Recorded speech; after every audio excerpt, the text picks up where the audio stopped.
एक बार की बात है, एक सुनंदा नामक लड़की थी। वह अपने पिता की एकलौती बेटी थी। नाम के मुताबिक वह बहुत ही सुंदर थी, किंतु आजकल की लड़कियां बहुत ही फैशनेबल होती हैं। वह बहुत ही ज्यादा फैशन के साथ रहती थी। जब वह अपने ससुराल गई तो उसके मुताबिक उसे सब कुछ मिला, किंतु आजकल की लड़कियों को अधिक टोकना, समझना, अपने मन के मुताबिक चलाना सासू माँ के बस का कहाँ रह गया है। एक कहावत तो आपने सुनी ही होगी, जो किया बहू से टकरार, खो दिया उसने बेटे का प्यार। इस कहानी के मुताबिक सुनंदा की सास सुनंदा को हमेशा समझाती, ऐसा करो, ऐसा ना करो। नई नवेली बहू को थोड़े ही दिनों में अपनी सास से चिढ़ पैदा होने लगी। इस प्रकार यह सिलसिला आगे की ओर बढ़ता गया। एक दिन सुनंदा के घर कुछ मेहमान आने वाले थे। सासू माँ बोली, आज कुछ अच्छे अच्छे व्यंजन बनाओ और मेहमानों के लिए चाय नाश्ते का भी इंतजाम अच्छी तरह से होना चाहिए। बस अब क्या था, इतना सुनते ही सुनंदा गुस्से में लाल हो गई। उसने जल भुनकर उस दिन तो काम कर लिया, लेकिन उस दिन के बाद सुनंदा ने चाल चलना शुरू कर दिया। सास जैसा कहती उसके ठीक विपरीत करती।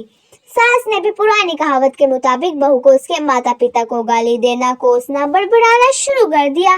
दोनों सास बहू में आनाकानी हमेशा चलती रहती थी।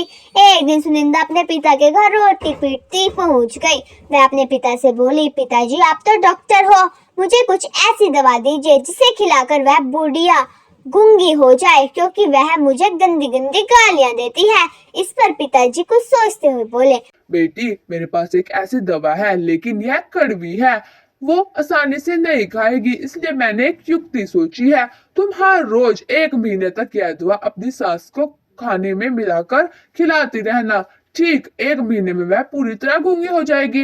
लेकिन हाँ, यह दवा थोड़ा कड़वा है, इसलिए तुम खाना इतना प्यार से खिलाना कि उसे पता ही न चले। दवा लेकर सुनंदा खुशी खुशी अपने घर आई और पिता के कहे मुताबिक अपना काम शुरू कर दिया। अब सास जो कुछ भी कहती उसे मानती और उल्ट कर जवाब भी नहीं देती, क्योंकि वह जानती थी कि बुढ़िया अब महीने भर में गूंगी होने वाली है। बोलने दे जितना बोलना है, उसके बाद वह चैन से रहेगी। अब हर रोज वह प्यार से चुटकी भर दवा खाने में मिलाकर प्यार से माँ जी को देती। माँ जी समझती शायद इसके माता पिता ने इसे समझाया बुझाया है, इसलिए यह लड़ना झगड़ना बंद कर दी है। अब माँ जी भी बहू की खूब प्रसन्नता किया करती थी और बहू भी प्रसन्नता सुनकर प्यार भरी बातें किया करती थी। अगर बहू से कुछ गलती भी हो जाती थी तो भी इस प्रकार महीना आते आते दोनों सास बहू में इतना प्यार बढ़ गया कि अब बहू अपनी सास की आवाज को खोना नहीं चाहती थी। एक दिन फिर उसकी सास उससे बोलती, बहू तू कितनी प्यारी है। फिर वह रोती पीटती अपने पिता के पास पहुंची। पिताजी, बोलो क्या हुआ? सुनंदा बोली, पिताजी अब क्या होगा, मेरी सास बहुत अच्छी है, मैं उसके बाल नहीं खोना चाहती हूँ, वह मुझसे प्यार से बात करती है। अब मुझे कोई ऐसी दवा दीजिए कि माँ जी को दूं और वह गूंगी होने की दवाई का असर मैं काट सकूं। इस पर पिताजी हंसते हुए बोले, बेटी तुम रोना धोना बंद करो और खुशी से रहो। जो दवा मैंने तुम्हें दी थी ना, वह कोई दवाई नहीं थी, वह रिश्तों में घुली कड़वाहट उतारने की तरकीब थी।